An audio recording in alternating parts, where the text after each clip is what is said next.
আম, আমি বিকালবেলা আসসালামু আলাইকুম। আমি বিকালবেলা তোমাদের একটা ফেসবুক পোস্ট দিয়েছিলাম যে জুলজিতে চাইলে টিচাররা কিছু অ্যাটিপিক্যাল প্রশ্ন করতে পারে, এটা একটা এক্সাম্পল দিয়েছিলাম যে আমি যেগুলো বলেছি সেগুলাই যে আসবে এরকম না, বা এরকম অ্যাটিপিক্যাল প্রশ্ন করতে পারে এরকম না, নাও করতে পারে। বাট আমার কাছে দেখেছি আমি জুলজি কিছু কিছু বোর্ডে কিছু অ্যাটিপিক্যাল প্রশ্ন করে, স্পেশালি জুলজি 3, 4, 5, 7, এখানে যে বিভিন্ন রোগ আছে রোগগুলো রিলেটেড প্রশ্ন দিতে পারে। সো একটা পোস্ট দিয়েছিলাম, অনেক উত্তর চাচ্ছিলাম, ভাবলাম একটা ছোট্ট ভিডিও করে তোমাদের উত্তরগুলো দিয়ে দিই। সো হচ্ছে দেখো যে আমার ফেসবুক পোস্টে আমি হচ্ছে যে কিছু রোগের কথা বলেছিলাম। ছবিটা দেখা যাচ্ছে কিনা তোমরা সবাই আমার লেখা দেখতে পাওয়ার কথা, জুম করে দিলাম আরো। ওকে, আরো জুম করে দিলে এখন আশা করি দেখতে পাচ্ছ। তো কিছু প্রশ্ন বলছিলাম যে একটা হচ্ছে একটা রোগীর পিত্তথলি ফেলে দিয়েছে, এখন তার পরিপাক ক্রিয়াতে কি সমস্যা হবে? তোমরা পারো এই জিনিসগুলো। একটা রোগীর পিত্তথলি যদি ফেলে দেই, পিত্তথলি থেকে বের হয় পিত্তরস। কি বেরোয়? পিত্ত রস বেরোয়। এই পিত্তরসটা আমাদের কি কাজ করে? আমাদের হচ্ছে স্নেহ জাতীয় খাবার পরিপাকে সাহায্য করে। আমাদের স্নেহ জাতীয় খাবারগুলোকে কুচি কুচি করে ইমালসিফিকেশনের কাজ যে আছে, এটা কে করে? আমাদের পিত্তরস করে। সো পিত্তথলি যদি ফেলে দাও তাহলে হচ্ছে তার স্নেহজাত খাবার পরিপাকে কিছুটা সমস্যা হবে, কিন্তু পুরাপুরি কি সমস্যা হবে? সে কি আর কখনই স্নেহজাতীয় খাবার খেতে পারবে না? কারো বডিতে যদি পিত্তরস না থাকে সে কখনই স্নেহজাতীয় খাবার পরিপাক করতে পারবে না। সো পিত্তথলি ফেলে দিতেছো, পিত্তথলিতে পাথর হয়েছে, পিত্তথলি ফেলে দিলা, সে কি স্নেহজাতীয় খাবার আর কখনো পরিপাক করতে পারবে না? সে অবশ্যই স্নেহজাতীয় খাবার পরিপাক করবে।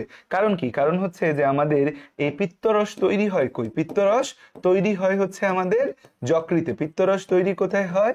পিত্তরস তৈরি হয় হচ্ছে যকৃতে। আর পিত্তরস হচ্ছে জমা থাকে কোথায়? পিত্তথলিতে। এখন তুমি পিত্তথলি ফালায় দিছো যেখানে জমা থাকে, কিন্তু তৈরির জায়গা তো ঠিকঠাক আছে, তাই না? যকৃৎ তো ঠিকঠাক আছে। তো যকৃৎ থেকে পিত্তরস আসবে, এসে হচ্ছে আমাদের স্নেহজাতীয় খাবার পরিপাকে সাহায্য করবে। সেটা প্রথম দিকে, প্রথম 2-3 মাস একটু রোগীর সমস্যা হয়, যে প্রথম 2-3 মাসে হচ্ছে চর্বিযুক্ত খাবার ঠিকমতো হজম করতে পারে না, বাট এরপর সে চর্বিযুক্ত খাবার ঠিকঠাকই হজম করতে পারে। তো এই যে যকৃৎ এবং পিত্তথলি, এই দুই জায়গায় যে আমাদের পিত্তরসটা সঞ্চিত থাকে, যকৃৎ এবং পিত্তথলি দুই জায়গায় যে আমাদের পিত্তরস সঞ্চিত থাকে, এখানে মূল বিষয়টা হচ্ছে, সরি, যকৃতে তৈরি হয়, পিত্তথলিতে যে সঞ্চিত থাকে, মূল বিষয় হচ্ছে যকৃতে যে পিত্তরসটা সেটার মধ্যে পানির পরিমাণ বেশি থাকে, আর পিত্তথলিতে জমা হওয়ার পর পানির পরিমাণ কমে পিত্তরসটা অনেক বেশি ঘন হয়ে যায়। সো দ্যাটস ওয়াই হচ্ছে যে পিত্তথলির পিত্তরস বেশি ভালো। সো দ্যাট মিনস পিত্তথলি ফেলে দিলেও সে চর্বি জাতীয় খাবার হজম করতে পারবে, বাট তার হজম করতে কি হবে? কিছুটা সমস্যা হবে। সেটা তুমি তোমার নিজের মতো গুছিয়ে লিখতে হবে। এগুলো কনসেপচুয়াল কোশ্চেন, এগুলো ডিরেক্ট উত্তর হয় না। অ্যাসেনোডের সমস্যার কারণে কি রোগ হয়? অ্যাসেনোডের সমস্যার কারণে অ্যারিথমিয়া হয়, কারণ অ্যাসেনোড কি করে? আমাদের হৃদস্পন্দন ক্রিয়া নিয়ন্ত্রণ করে। অ্যারিথমিয়া রোগের সমস্যা হলে প্রতিকার কি? পেসমেকার লাগাইতে হবে, পেসমেকারের ঘটনা ব্যাখ্যা করতে হবে। একজন রোগী পানিতে ডুবে গেছে, এখন তাকে পানি থেকে তুলে তুমি কি ইমার্জেন্সি চিকিৎসা দিবা? তোমাদের বইয়ের যে পঞ্চম অধ্যায় আছে, সেই পঞ্চম অধ্যায়ের হচ্ছে যে শ্বাসক্রিয়া, শ্বসন ও শ্বাসক্রিয়ার একদম লাস্টে তোমরা দেখবা যে একদম লাস্টে ধূমপায়ী অধূমপায়ী ফুসফুসের এক্সরের পরে একদম লাস্টে হচ্ছে এখানে একটা মাউথ টু মাউথ রেসপিরেশন, মুখ থেকে মুখে কৃত্রিম শ্বাস প্রশ্বাসের কথা বলা আছে।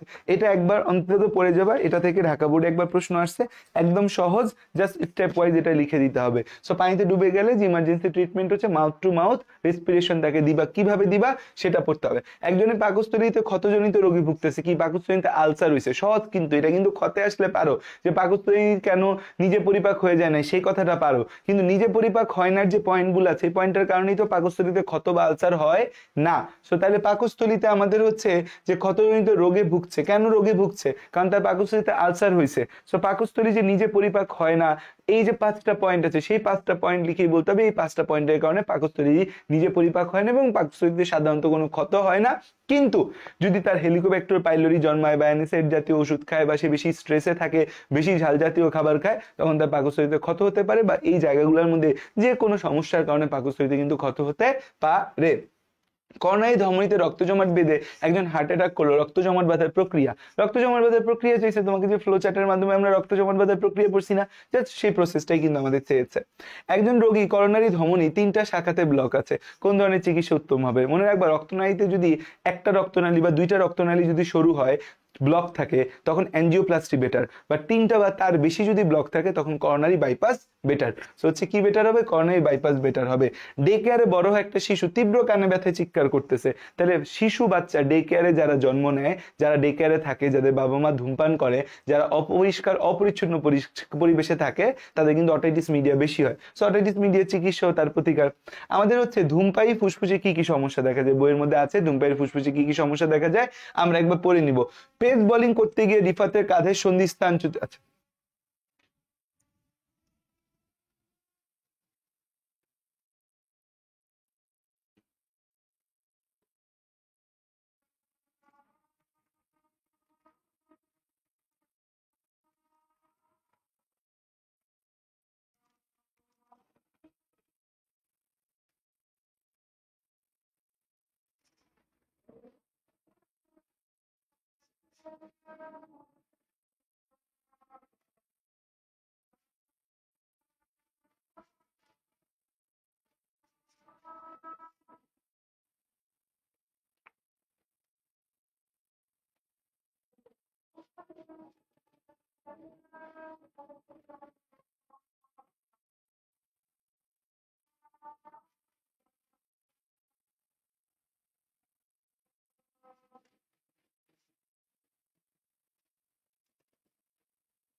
এরপরে প্রশ্ন, পেস বোলিং করতে গিয়ে রিফাত কাঁধের সন্ধি স্থানচ্যুতি হলো। কাঁধের যে সন্ধি, শোল্ডার জয়েন্ট খুলে গেছে, শোল্ডার জয়েন্ট খুলে গেছে, এটি কোন ধরনের সন্ধি ব্যাখ্যা করে এবং চিকিৎসা। শোল্ডার জয়েন্ট খুলে গেছে, শোল্ডার জয়েন্টে কি একটা সাইনোভিয়াল সন্ধি, ছোটবেলা থেকে পড়ে আসতো সাইনোভিয়াল সন্ধি। চিকিৎসা কি? এটা এই জায়গায় হচ্ছে যে আমাদের প্লাস্টার করতে হবে, জোড়া লাগাতে হবে, রেস্ট করতে হবে, এগুলো হচ্ছে চিকিৎসা। 10 নম্বরটা খুব ইম্পর্টেন্ট, যে আরএইচ নেগেটিভ একজন মায়ের সন্তান আরএইচ পজিটিভ হলো, তাহলে কি এরিথ্রোব্লাস্টোসিস ফিটালিস হবে। এখন হচ্ছে দ্বিতীয় সন্তানের যদি আরএইচ পজিটিভ হয় তাহলে মারা যেতে পারে। দ্বিতীয় সন্তান কেন মারা যেতে পারে, কি কি পদক্ষেপ আগেই নেওয়া উচিত ছিল? কি পদক্ষেপ নেওয়া উচিত ছিল? যে প্রথম বাচ্চা হওয়ার 72 ঘন্টার মধ্যে মাকে অ্যান্টিডি ইনজেকশন দেওয়া উচিত ছিল, তো দেওয়া হয় নাই। এখন দ্বিতীয় বাচ্চার সমস্যা হবে। এখন কি করবো? আমি তো প্রথমবার দেইনি, এখনো তোমার অ্যান্টিডি ইনজেকশন দেওয়ার সুযোগ রয়েছে। তুমি এখন অ্যান্টিডি ইনজেকশন, দ্বিতীয় বাচ্চা পেটে আসছে, এখন অ্যান্টিডি ইনজেকশন দিতে পারবা, এবং আরো কিছু প্রসিডিউর আছে তার মাধ্যমে বাচ্চা বাঁচানো যেতে পারে। তো এরকম থিওরিটিক্যাল প্রশ্ন, বা এগুলাকে আমরা বলি হচ্ছে যে তোমার রোগ রিলেটেড প্রশ্ন ঘুরায় পেঁচায় কিন্তু দিতে পারে। তুমি কিন্তু জানো, এগুলোর উত্তর সবই জানো, তো সেইভাবে জাস্ট একটু সাজায় দিতে হবে, জাস্ট কনসেপচুয়াল ভাবে জিনিসটাকে বিল্ড করতে হবে। যদি বিল্ড করতে পারো তাইলেই পারবা। সো জুলজিতে যদি প্রশ্ন কঠিন হয়, সো এইরকম কিছু কনসেপচুয়াল বিল্ডিং প্রশ্ন দিতে পারে 3, 4, 5, 7 থেকে। আর 11 নম্বর অধ্যায় থেকে জেনেটিক্সে তুমি বইয়ে যেভাবে তোমার জেনেটিক্সের তত্ত্বগুলো বুঝতে হবে। কিন্তু প্রথম সূত্রে কি বুঝাচ্ছে, দ্বিতীয় সূত্রে কি বুঝাচ্ছে, প্রথম সূত্রে দ্বিতীয় সূত্রে বেসিক কনসেপ্ট একটাই, F1 জনুতে প্রকট বৈশিষ্ট্য প্রকাশ পাবে। আর বাকিগুলা জায়গায় অসম্পূর্ণ প্রকৃতিতে কি হয়েছে, প্রকট বৈশিষ্ট্য প্রকাশ করতে পারেনি। সমপ্রকৃতিতে কি হয়েছে, দুইটাই প্রকট বৈশিষ্ট্য একসাথে প্রকাশ করতেছে। লিথাল জিনে কি হয়েছে, যে আমাদের হোমোজাইগাস অবস্থায় প্রকট জিন থাকলে জীব মারা যাচ্ছে। আমাদের পরিপূরক জিনে কি হচ্ছে, যে দুইটা প্রকট জিন যদি, দুইটা ভিন্ন লোকাসের প্রকট জিন যদি পাশাপাশি থাকে একটা ভিন্ন বৈশিষ্ট্য প্রকাশ করতেছে। এপিস্টেসিসে কি হচ্ছে, বাধা দান করতেছে। প্রকট এপিস্টেসিসে প্রকট জিন বাধা দিচ্ছে, দ্বৈত প্রচ্ছন্ন এপিস্টেসিসে দ্বৈত প্রচ্ছন্ন জিন, দুইটা প্রচ্ছন্ন জিন একসাথে বাধা দিচ্ছে। পলিজেনিক ইনহেরিটেন্সে কি হচ্ছে, যে প্রকট জিন যত বেশি তার গায়ের বর্ণ তত গাঢ়, যত কম গায়ের বর্ণ তত হালকা হতে থাকতেছে। এক্স লিঙ্কড ডিসঅর্ডারের মধ্যে হিমোফিলিয়া, লাল সবুজ বর্ণান্ধতা, এমনকি হিমোফিলিয়া লাল সবুজ বর্ণান্ধতা না দিয়ে ডুশেনি মাসকুলার ডিস্ট্রফিও দিতে পারে। সেম জিনিসই তো, হিমোফিলিয়া বা লাল সবুজ বর্ণান্ধতা শিখলে যে কোনো অ্যান্সার করা যায়। সো জুলজি প্রশ্ন যদি কঠিনও করে সিকিউ, আমরা কিন্তু পারবো, জাস্ট মাথা ঠান্ডা রাখতে হবে। ঠিক আছে, থ্যাংক ইউ, আসসালামু আলাইকুম সকলকে।